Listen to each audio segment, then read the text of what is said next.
Right, hopefully everyone can see my screen. So hello everyone, thank you for joining our webinar today on public participation in environmental research. My name is Lauren Carter. I'm the publisher of Environmental Research Letters, or ERL, a fully open access multidisciplinary journal owned and run by society publisher IOP Publishing. I'll also be chairing the session today, and we'll have some Q&A time in between the talks and at the end of the session. So much of today's science involves many collaborators and many involve members of the public. Such citizen or public participatory science projects play an important role in engaging people in science, enabling them to observe and truly experience the natural and human impacted environments that surround them. Participatory science is on the rise as part of research in areas such as ecology, climate change, and sustainable development. Therefore, earlier this year, we launched a dedicated focus issue in ERL to showcase studies that involve public participation. Today in this webinar, we're going to be joined by the guest editors of this ERL collection, so Daniel Rubenstein, Taru Sandon, and Stefan Fritz, who will provide us with an overview of the topic, some examples of case studies, and their insights into future challenges and developments.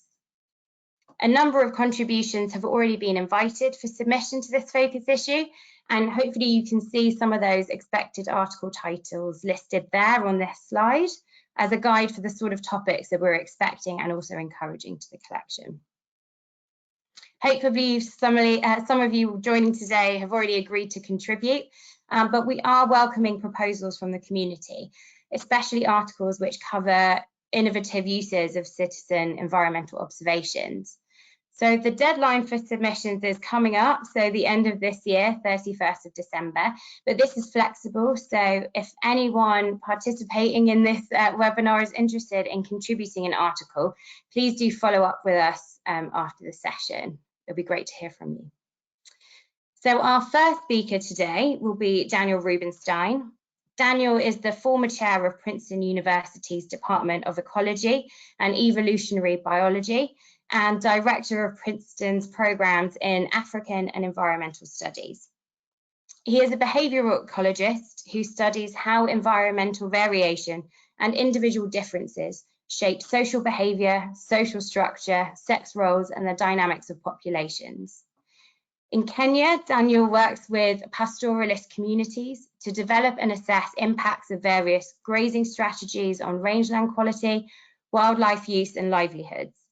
He specifically developed a scout program for gathering data on Grevy's zebras and created curriculum modules for local schools to raise awareness about the plight of this endangered species. By using novel image recognition software, he has also enlisted the photographic efforts of hundreds of citizens from Kenya and around the world in performing non-invasive site-re-site rallies to produce the first accurate population size censuses of zebras, giraffes, and many other endangered mammal species. So I'll hand it over to Daniel now. Okay. Thank you very much, Lauren. I'm trying to find my screen to share. Where did it go? Yeah.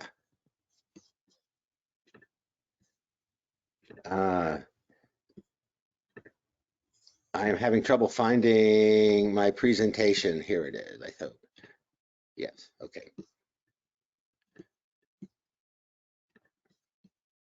What I'd like to talk about today is science and society and how citizen science can power people for environmental and social good. Science is a way of knowing. We as scientists try to solve problems and puzzles systematically. We identify pattern and then we try to infer process and mechanism. We start with insightful questions and we create new knowledge. And initially this was performed by ordinary people, by naturalists. In fact, Gilbert White, who is a pastor, wrote The Natural History of Selborne, which really was looking at the number of swifts that were in steady state around his church and in his community. But eventually science became the domain of professional experts and the tools became highly technical.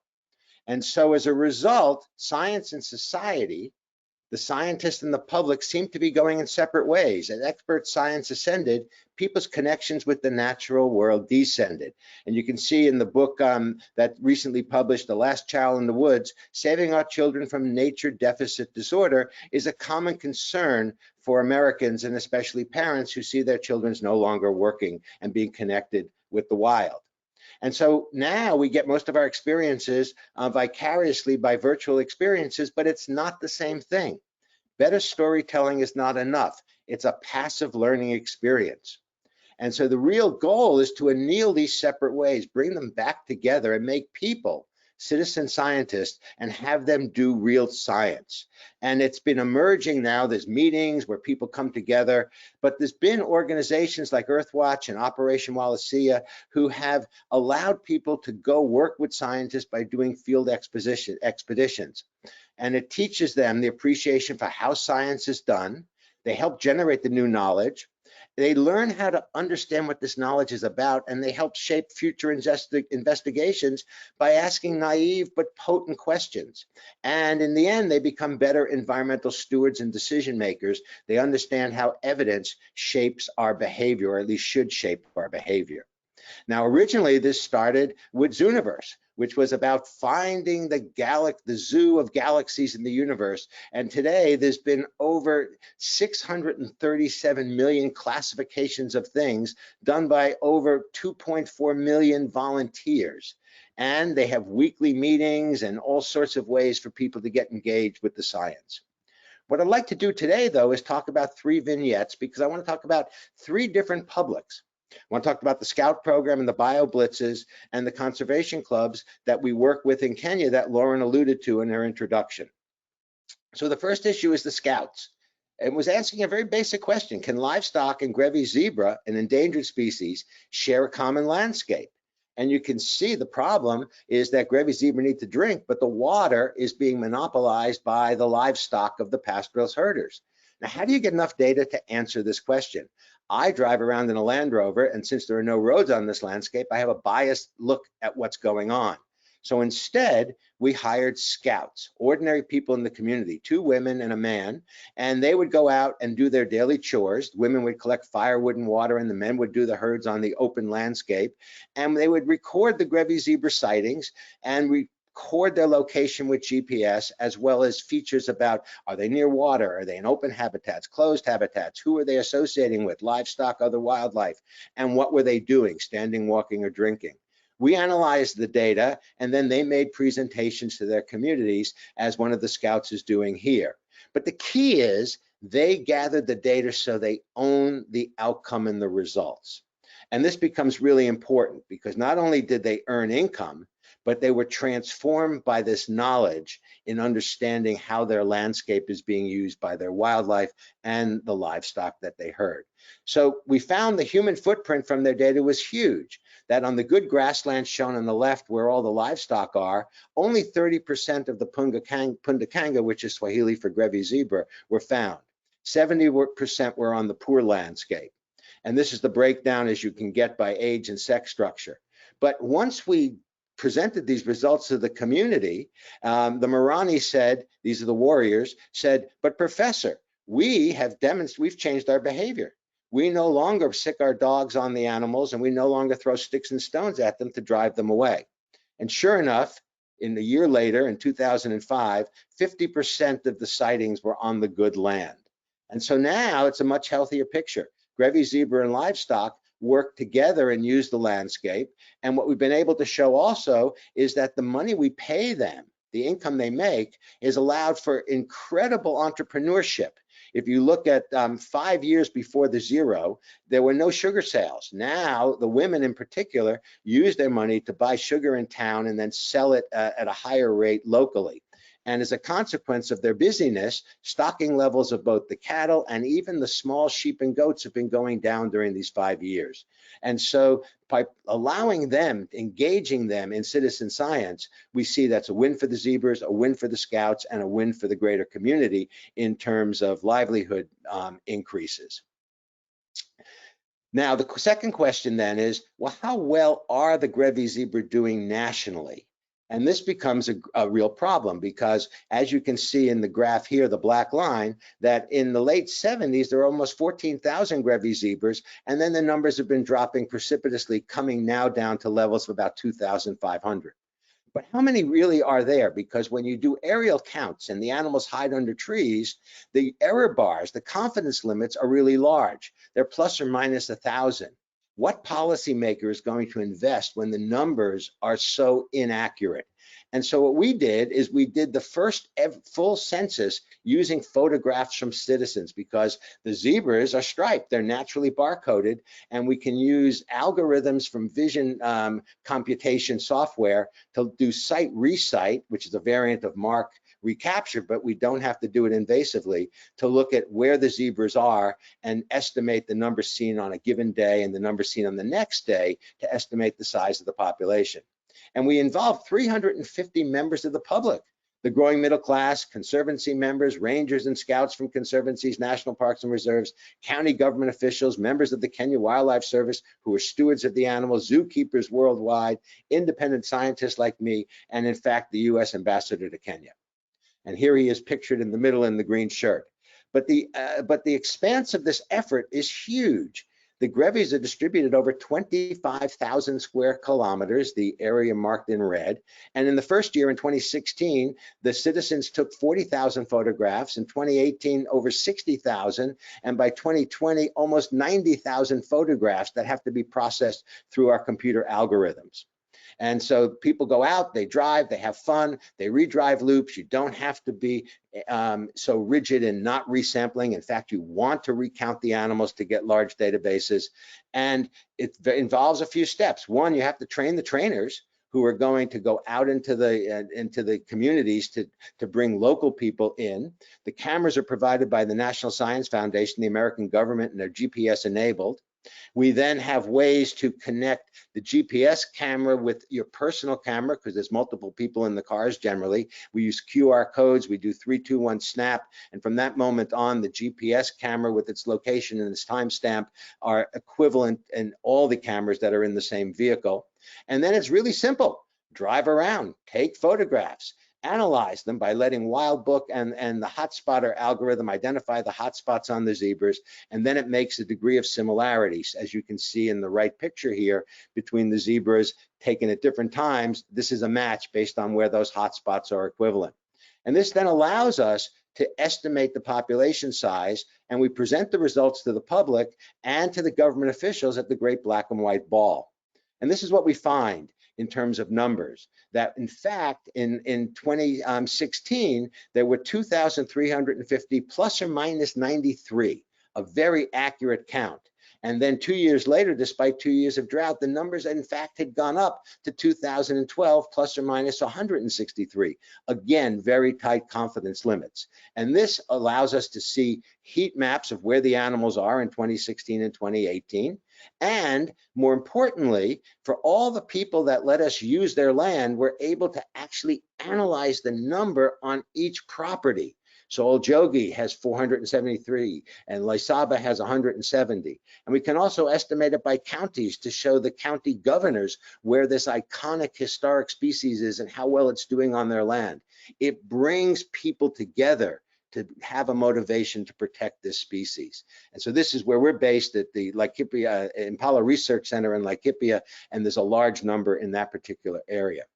But most importantly, the governors take ownership of this data because the public that they govern provided the results. And so they make decisions. The cabinet secretary accepted the numbers that night from foreigners and members of his public as the national numbers for the species. And so I asked him afterwards why. He said, how could I not? It's my people got the data. So it demonstrates the power of the people. The next vignette is the next generation. It's one thing to talk about the adults and getting them engaged. It's another to teach the students how to do science in a practical, real, experiential sense. We created the Northern Kenya Conservation Clubs by working together with parents and community leaders and local educators to come up with a curriculum to answer the questions that the parents wanted answered for their students and their children to know. So we presented the scout results one day, and it was one of the head leaders of community said, come to the school and show the students what you're doing. And that created the motivation to build an after-school curriculum. And what we do is we have lecture demonstrations, we play games which teach people the fundamental dynamics of how species work. They act out things they see on nature drives, and then they illustrate them and have students guess what they're doing to reinforce what they've learned. We have a community conservation day where the students come together and share their results with the community. And in this case, they are doing what often citizen science does. They're analyzing camera trap images, both around their schools and in the more wild areas. And then they could compare the results across the different ranches, the different communities, which species were common. And it was an aha moment for the students to see that where they are is often very different from where others are. And they looked at units on indigenous knowledge. Parents were complaining the kids don't know anything about the past. And they wrote up booklets and they presented them in Nairobi at the Hay Festival at the National Museum. And it's our philosophy that we use the Chinese proverb, tell me and I will forget, show me and I will remember, involve me and I will understand, and then I step back and you can act. And this is our goal with citizen science for the next generation. Engage them, teach them how to ask questions, let them explore, let them have fun, and they're hooked for life. And so my conclusion is Gilbert White, when he wrote his Natural History of Selborne in 1787, he writes, if a writer should at all appear to have induced any of his readers to pay a more ready attention to the wonders of the creation, to the frequently overlooked as common occurrences, his purpose will be fully answered. Well, today my purpose will be fully answered if my remarks induce you to empower people to engage with your science so they can better understand around them, democratize science by doing so, and improve their well-being and that of others inhabiting the planet, both people and wildlife. So I'm asking citizen scientists to work together for environmental and social good. Thank you. Thanks so much, Daniel. And thanks so much for sharing all those updates about your projects. One question, when this all started and you talk about the Scout program, what were some of the challenges that you faced early on before this sort of kicked off about getting this ingrained in schools and starting from the beginning and getting the citizens and the locals involved in the project? Oh, it was really challenging because they said, so why are all the Mzungu want to be working on our land? We should be working on our land. And so they wanted us to do that. And the first thing that came up is the leader said, hire only women. And that was a surprise to us. And that would have been very biased on our data sampling because women go into the woodlands to collect firewood and water. And then the men herd the animals on the upland. And so we stuck to our guns. The original plan was 2 men and 2 women. We had to bend and say 2 women and 1 man. So after a year of doing this, then the leaders came up to us and said, see all these unemployed men here? We want you to hire all of them and get rid of all the women. And again, we said, no, we couldn't do that. The women are in the woodlands and the men are on the land. And so it took a continuous set of negotiations. But what was really impressive was in 1 year of the data, they changed their attitudes, because after we did the first presentation, the headmen looked at each other and said, the Grevy's zebra are suffering from our behavior. Maybe we can go home an hour early and let them have the water an hour earlier. Well, that wouldn't do it. And so we said, oh my God, what are we gonna do? And in that intervening year, they came up with their own plans for allowing them to participate with their herd. So they took ownership of the analysis because it was their data, not my data. And they immediately changed their behavior in ways that became sustainable, both for themselves, livestock-wise, and also for the wildlife. Because over the years, we've done experiments to show that when you allow cattle and wildlife, in particular zebras, to graze together, they form a mutualism and they improve the rangeland for both. And so once they saw that, and they saw that there was no harm through their own eyes, they changed their behavior radically. And that's what's turned the numbers around. So the Grevy zebras is coming back, all through citizen science by participation. Yeah, amazing. Thanks so much, Dan. So next I will hand over to Taru. So Taru's work has a strong emphasis on the real world context and global challenges. She's mainly focusing on understanding decomposition in soils, the impacts of sustainable management practices on agricultural soils, as well as science community service.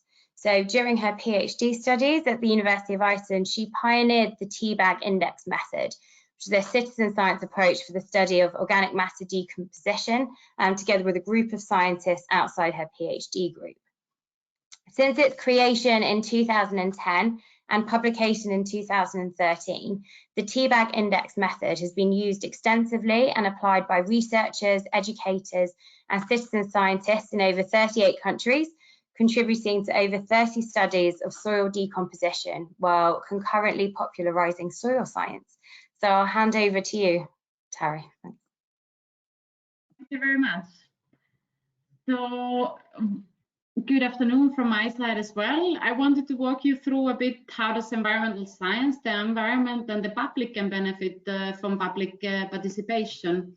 On this slide, we see a couple of pictures from citizens investigating decomposition in soils, as well as who is who in decomposition, by taking soil samples also to the lab and letting students explore themselves which kind of bacteria and fungi are responsible for decomposition.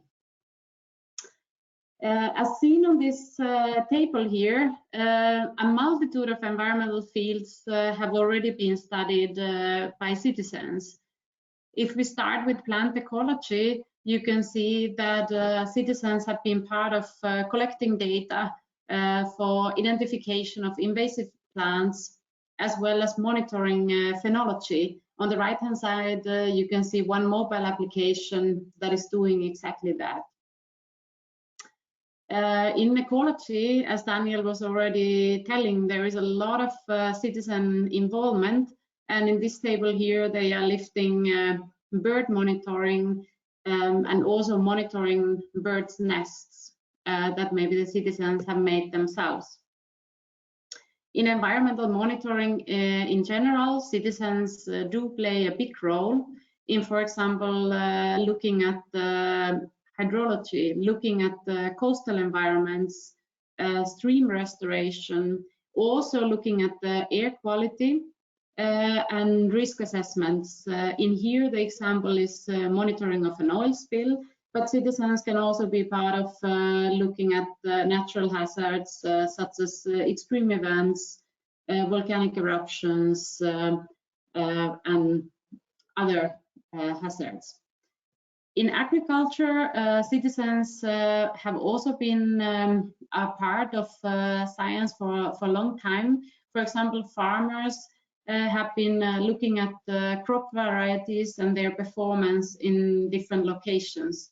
So, for example, how is the same species doing in different locations? Farmers have also been part of looking at plant disease identifications. And as the fourth example there, the Teabag Index app is allowing farmers and students to monitor soil health under their feet.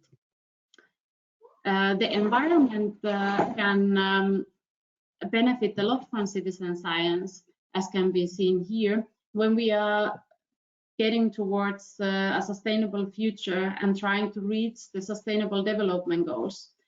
They are 17 goals altogether, and all of them include indicators for monitoring and implementation. There are a lot of traditional data sources for monitoring these, such as national statistics and government agencies. However, this is not always enough. And thereby, citizen science can be part of these more non-traditional ways of collecting data for monitoring and implementation of these Sustainable Development Goals, together with Earth observation and sensor networks, for example. In 2020, Freisel et al. Already had a look in what kind of indicators citizen science is already playing a role or could play a role. And they found out that current citizen science activities are already collecting data for 5 indicators under the Sustainable Development Goals 9, industry, innovation and infrastructure, as well as SDGs 14 and 15, life below water and life on land. As the yellow boxes that you see, those are the indicators where citizen science could contribute with data. And you see that there is a yellow box under each one of the 17 SDGs. And the yellow boxes cover over 30% of all the indicators in the SDG framework, which is quite an impressive amount of indicators where citizen science can make a contribution. When coming to the public, we also need to ask what is in it for the individual citizen scientist. Phillips et al. Made a framework of investigating what is there for the citizen scientist to be part of a citizen science action, or what is happening with our citizens when they take part. So they looked into 6 different categories. First of all, looking at the interest, the degree to which an individual assigns personal relevance to a particular topic, like the topic of the citizen science project. They also wanted to look at self-efficacy, so the extent to which a learner has confidence in his or her ability to participate in such a topic. They looked at the motivations, so goal-driven inclinations to achieve a science or environmental behavior or activity. They look at the content, so what is the understanding of the scientific process, so what is happening in the project that the citizen is, for example, taking part, how much the citizen is understanding of the background. They were also looking at the skills of science inquiry, so looking at how to ask questions, how to design studies, how to collect, analyze, interpret data, how to do synthesis, the technology use, which, as you already heard from Daniel, can be quite a big part of citizen science. We might be using cameras, we might be using mobile applications, and that also brings in the question of skills. And last but not least, looking at the behavior and stewardship, so measurable actions resulting from engagement in citizen science, such as taking part in a new project or taking part in community or civic actions. And looking at these categories from citizen science projects can be very, very valuable in figuring out how can we give a good experience for the citizen scientist, and how can we do better in engaging citizens in our projects. In the Teabag Index app that I briefly showed you before, we have especially engaged agricultural actors. So the app was designed together with an agricultural school class and their teacher. And the whole development started from asking the teacher what kind of soil information is being taught to the students on a regular class, and how can we contribute, how can we co-create an application that will both help the students to learn the soil issues that are in their curriculum, and how can we make them hungry for science, how can we engage them in hands-on scientific experiments. And this led us to design this application with which you can investigate the soil health beneath your field, going from basic observations like looking at the land use or what kind of soil animals are there, to doing texture by feel or doing hands-on decomposition experiments with commercial tea bags. And after this process, we made a questionnaire for the students and wanted to see some of the categories that I introduced to you before. So going from 1 to 5, 1 meaning the highest grade a student could give, we could see that rather many students were interested in getting involved in environmental activism, for example. We got a mean grade of almost 2. So there were some that were also answering 1 over there.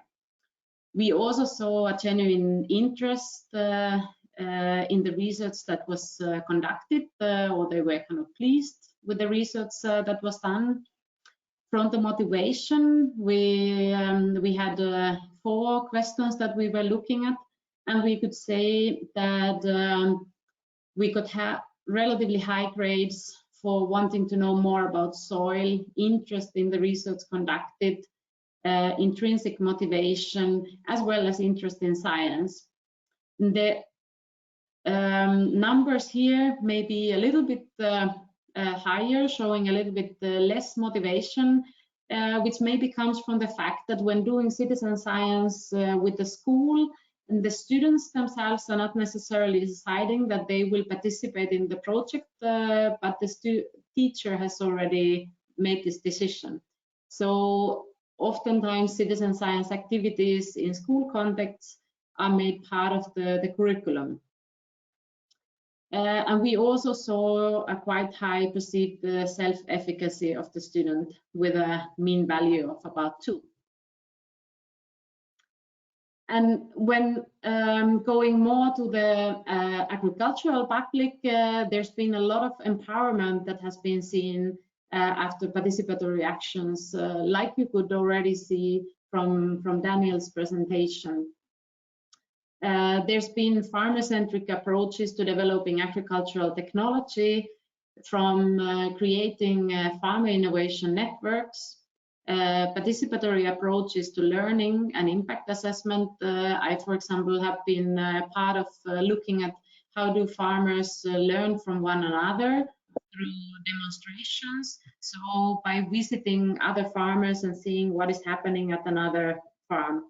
There are also several farmer-to-farmer innovations that are coming as a result of being a participant of a project. However, citizen science has not really become mainstream in agriculture yet, which might be due to institutional and epistemological barriers, as well as lacking research and innovation around the participation itself. So we still need more research on the participation. How do we co-create? How do we make a project together the best possible way? And citizen science holds a lot of possibilities for this. There are really a lot of possibilities in motivating, engaging citizens and rethinking participation. So thinking from the beginning on, how do we make participation succeed, and how do we co-create together with the citizens? A lot of citizen science is also focusing on digital tools, and thereby it can also be of importance to look at human-computer interactions and take specialists for that from early on, so that the tools that we are using are made in such a way that they are properly co-created and bring in good results for us as well.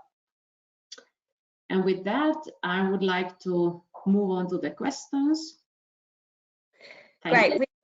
Thank you, Terry. We do have a question in the message feed. It was just going back to the slide that you used that was the public. So what is it in it for individual citizen scientists and the SDG indicators? Just whether that was published anywhere, the sort of slide and the information that you used there.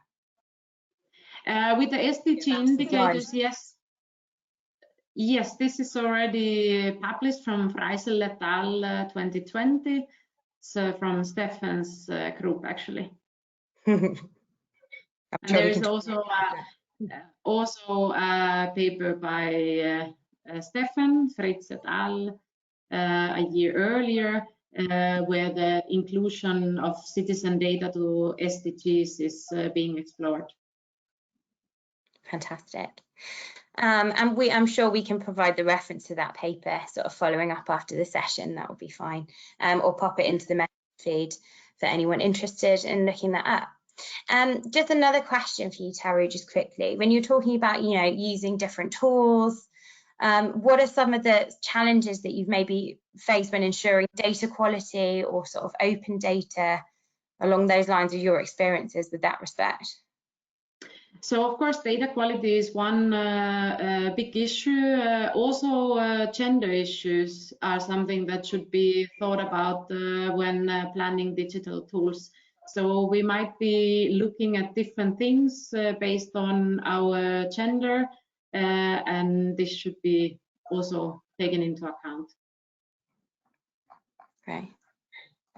Thanks, Terry.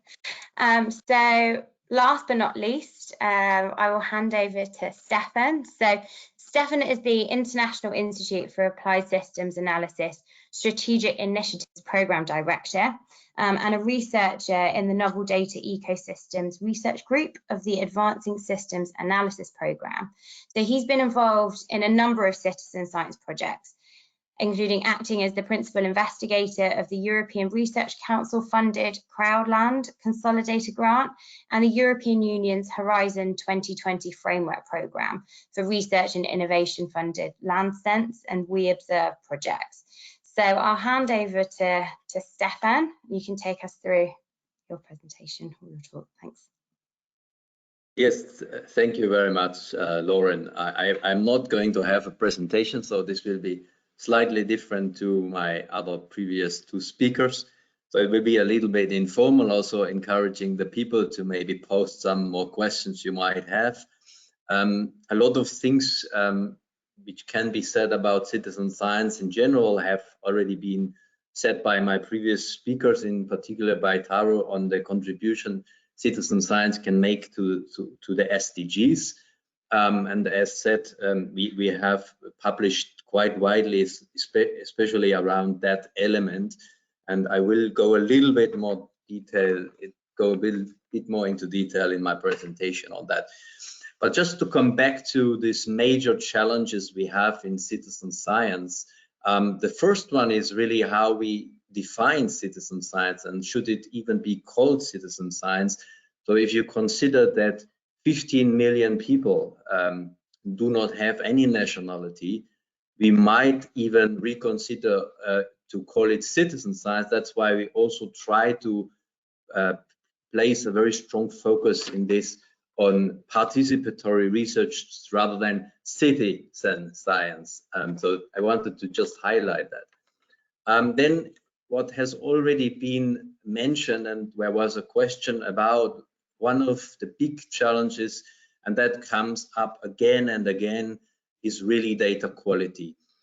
So how can we ensure data quality? That's one question, but the other question is how can citizen science data be accepted when having higher quality? So there have been some activities where citizen science data wasn't really that good quality, and therefore there is in some heads of people the idea that by default citizen science data is no good.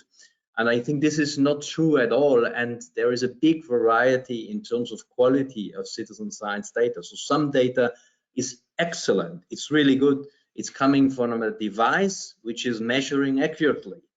But then there are also devices and low-cost sensors, such as 10 years ago, air quality sensors. They were no good at all, and the quality measured by these devices was bad. But this was not because the citizen was bad, it was simply because the tools the citizens had used were of low quality. But this has changed in the meantime. Now there are really much better air quality sensors out there which can be used, and the quality is increasing over time. Even now it's possible to measure particulate matter, which is very challenging, but this is something you really want to measure with respect to air quality. PM 2.5, for example, which has impact on people's health and well-being as well. But there are some very practical things also you can do to ensure data quality, and this is a bit in line also to what Dan has outlined. You can use artificial intelligence, and I just want to mention the PlantNet app, which is very good in identifying species, tree species, flower species, just based on certain criteria. And AI can really play a critical role also in this quality check. But there are other ways, like for example, in the PhotoQuest Go app, which was also designed by YASA as a tool to measure land use and land cover information, mimicking the land use area frame sample being done in Europe, following a decision tree simplified for people. It has been shown that when you get near real-time data, so the citizen is in the field, is measuring mostly with the mobile phone what's there, is taking a picture, is asked what land cover is found at that location following that decision tree, you can get that information in Europe at least near real time, and you can then match the picture, so an expert can sit on a monitor and directly communicate with the person, see the picture matches the described land cover. Yeah, if that is a match, you already have a much higher confidence in the quality already. This is another way of ensuring quality. But also what's been used a lot in citizen science project is multiple observations. This is done, for example, in iNaturalist. So it's not just one person observing, it's a second person, at least as a minimum of two, going to the same location. And if two independent people say the same thing, you already have, again, much higher quality, much higher confidence, pointing towards potentially also higher quality of the observation. Coming to the third challenge of citizen science, this is really acceptance. It's one thing is quality, the other thing is the data then also being accepted by governments, by authorities as official data? And this is not always the case, also because sometimes it happens that authorities are not really interested at all in getting data from citizens, because it could mean that they might have to change their policy, that they would have to do something else, they might have more work. We had one example in a small town in Austria where we worked with local authorities, and they wanted us to do a citizen science project initially on trees and tree species, monitoring the tree species, and getting more information about trees. But they said, please don't allow citizens to monitor tree health, because it just creates too much work for us, and we cannot go and treat all these trees which citizens complain about. So this is just one example which shows that not always public authorities are open to citizens' engagement, involvement, and citizen science data. But of course, on the other side, as it has been mentioned in the talks, it also empowers citizens a lot. So if citizens have something in hand which is clear data, they are much more powerful, that they can also make sure public authorities are acting and doing things. And this becomes especially relevant with respect to global challenges, which I want to touch upon later. Another real challenge in citizen science, and this has also been touched upon, and there was a question about, is really data sharing. And there are citizen science projects where data is not shared, and this shouldn't really be the case. And citizens should insist that if they do participate in a citizen science project, that their data is being shared openly and made use for society at large, and it's becoming a public good as such. And ideally, what you really want is that this data then gets shared in following the FAIR principle. So this means findable, accessible, interoperable, and reusable, that also science results can be reproduced with that data. Another really important element is, that citizens have trust in the citizen science project itself, because only then you can really make sure that they are also really open to provide the data. And there is a big opportunity also nowadays with the low-cost sensor and with passive data collection, that there could be masses of data being collected passively by citizens just through their mobile phones. One example is, for example, GPS data, so which is available to Google. We make it constantly available, a lot of data also to Facebook, because they provide a service back to us. But what is not happening until now much, that citizens voluntarily donate some of their data, but there is massive potential for science. So, for example, during the pandemic, Google made mobility data available on a subnational level, but not really in a fair principle. So it was only in PDF format, was not machine readable, and therefore it was not really that much exploitable for research. But if this data had been made available, this passive data by citizens, we would have immediately known the impact of the lockdown, for example, on mobility and of local emissions. In Austria, we had to wait 1 year, for example, to officially get that data. So there is massive potential in this passive data collection as well. Another example, coming back to the big challenges, you could even turn this question the other way around. Can we really answer the big global challenges without the involvement of citizens? Can we really do that? So if we now have listened to Glasgow, what has happened at the negotiations, people have, the countries have made a lot of pledges, for example, you know, to stop deforestation, but the pledges are not good enough. And if you really look at just the pledges countries have made, we would still be at a 2.7 increase in temperature. So we need to increase activities on mitigating and adapting to climate change. And this needs really the contribution of citizens. And the IPCC report in 2018 has made this really clear. How can we really get to a 1.5 target? This is only through behavioral change. So there needs to be this component where citizens do change their behavior, and we really need transformative changes. So only through the engagement and a clear role of citizens in this transformative process, we can really reach the 1.5 degree target. And data which supports this transition is really critical, and this data can obviously and logically then come from citizens as well.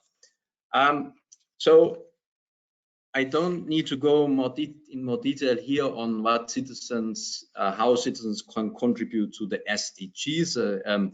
Also, Tare has alluded to that a little bit, but there are 169 goals and 244 indicators, and it is actually the indicators where citizen science can sometimes really directly make this contribution. And there's in particularly a big potential in developing countries, because this is where the big data gaps are with respect to SDG reporting. The developing countries are having real challenges to report, and one very good and positive example, the author is also Dilek Freisel, is on, I think this is in current preparation, it's not yet published, but it will be out soon, is on citizen science project in Ghana on marine litter and beach litter in particular, which is used as a proxy indicator to monitor floating debris. Floating debris is one of the many of the 244 SDG indicators, and that is a very good example in Ghana, where for the first time citizen science have actually managed to directly then use their data in the SDG reporting on marine litter. So I think I have to close here.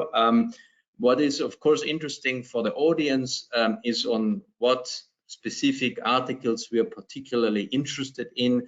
So the traditional ones, of course, which you've also partly heard about, but also we would like to really encourage you to tap into new fields, to open up new areas of monitoring, of environment-related monitoring.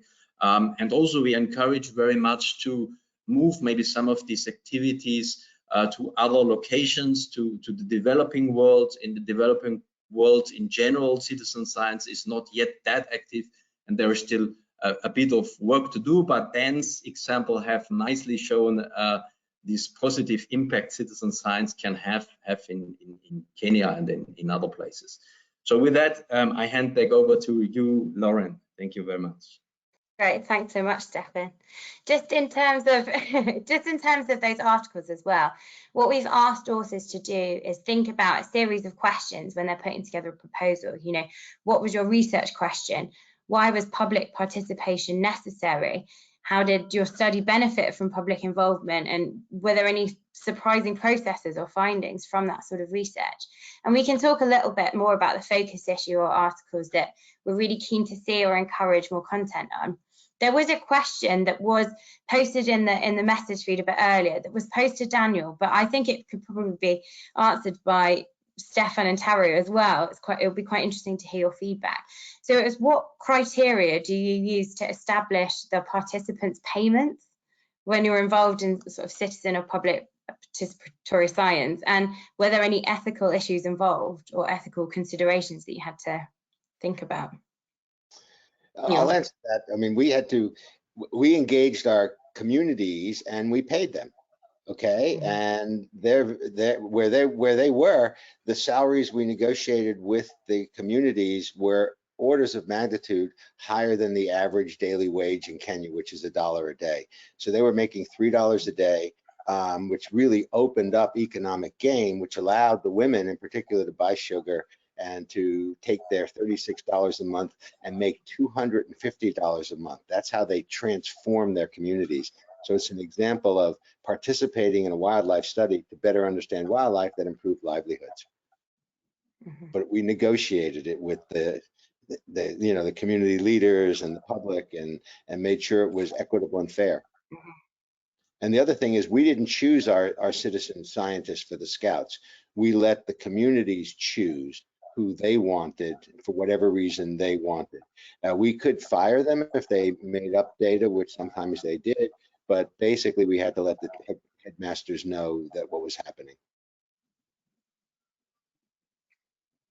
Yep. Maybe just to complement, I think this is a very important question on the payment side, and also it relates a bit to the definition. So, you know, is it only voluntary contribution, or can you make some payments? We've also paid something in one of the projects through PayPal. We usually had prizes, so we try to motivate people to go out through a leaderboard and prizes. But then we did one experiment and thought maybe we will get more kind of contribution by people if they know exactly what they get and they don't have to compete for the leaderboard. So we converted these prizes to payments per point, but we were always clear that this was something extra. This wasn't a work which would pay people. It would be to go out to nature, experience nature, and then once you've done quite a bit of work in nature, you can buy yourself an ice cream. So this was kind of our analogy we use, but it is, of course, there are some ethical issues around that. We are also starting another project where we are going also into the direction of, if we do pay, we then do pay the minimum wage, and we are starting a project now in potentially South Africa and maybe also Kenya. We're working with UNICEF, where we are trying to provide new work opportunities for the disenfranchised communities in also partly slums, and this is quite a novel and a new approach, but there's a lot of data needed. So we think we can train up people. Also, there is the educational element to then also really pay the wage that the people then deserve. But it is also creating new livelihood opportunities on that. Thank you. Yeah, I also wanted to comment on that question. I also think it's a very important question, because the citizens do spend quite a lot of time when participating in a project. We have participated in a so-called Citizen Science Award, where we had different prize categories. For example, for school class, there was a certain sum that went for the school class, so that they could then the teacher and the student could decide what they would use it for. And in another category for farmers, we then, for example, offered soil analysis. instead of a monetary payment, but also in Europe, it's a big discussion how to involve farmers more in research. But at the moment, they are not always getting paid in being part of research. And there is then, of course, a multitude of ways of doing that by, for example, making them an official partner of a project also brings a monetary benefit for the farmer. Thanks, Terry. There's another question in there for Terry and Daniel. So Daniel, I'll come back to you first. How do we synthesize community science in a simplistic model, especially on conservation and data ownership? Have a go at that. Yeah, so basically, I mean, a point that Stefan touched upon, which is on data reliability and data sharing, they go together. And one of the goals of the scientists is to work with the people who are going to be doing the gathering, the public, and make it into bite-sized units so that what is gotten is easy to do and its importance is crystal clear. So it's not like dumbing down the science, it's demonstrating that the science that's necessary can be done in accurate, simple categorizations. And so we had those checklists where they would be able to say, were they walking? Were they standing? How many? Was it an open habitat? And we had a little icon with hypothetical, no trees on the grassland, one tree or few trees. So they could just circle those features in very accurate, simple ways that we then coded into our statistical analyses. And then the other thing is, I didn't present the results. We gave them to the community scouts to present the results in their language to their publics. And that's what led to the buy-in. So it's a very simple model of participation. And it really gets to the point that most of us are realizing is it democratizes science because everybody has a role and everyone's important. And that's how they can buy into sustainable development goals. That's how they can buy into better understanding their local community. It's how policymakers tends to trust the results because it's the wisdom of the crowds. Many different types of people are all contributing their expertise to the project, and therefore it leads to a synthesis that's believable. Terry? Maybe to add on to that, I think also before starting our data analysis, or I mean, of course, ideally in the very beginning of starting to brainstorm a project, to also have citizens as part of that, to make the definitions common, so that we are talking about the same things, because oftentimes we may be using different language or different words for the same things, and thereby that everybody knows, everybody is on the same page what we are investigating or what we want to know. And maybe for the data ownership, I mean, of course, depending on a project, depending on situation, the citizen scientists themselves also can be part of publishing the data.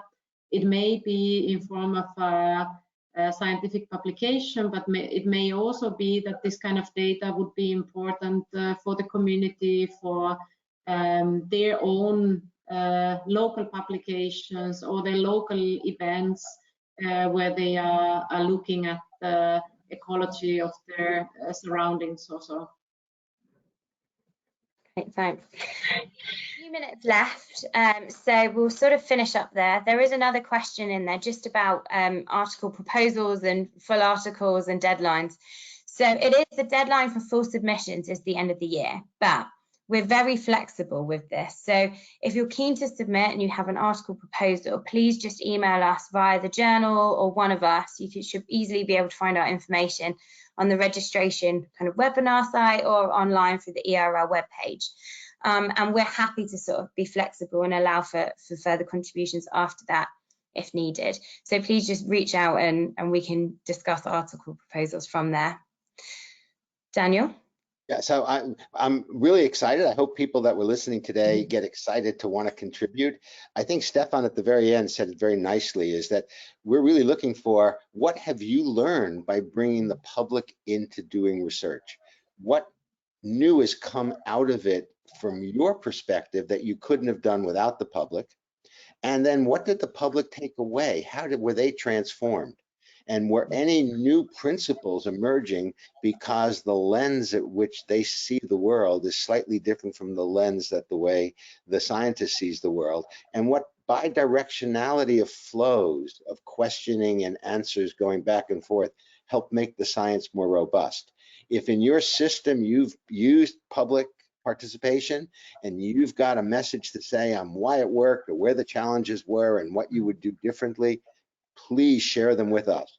And one of the things that Lauren and Taru and Stefan and I do is we look over the pre-proposal and we make suggestions, so that it's an iterative process between us and the author, the lead author, on how to frame the potential article in the best way forward. Great final words. Thank you. Thank you to all our speakers, and thank you to everyone that's joined us today for our webinar. And thanks again. Take care.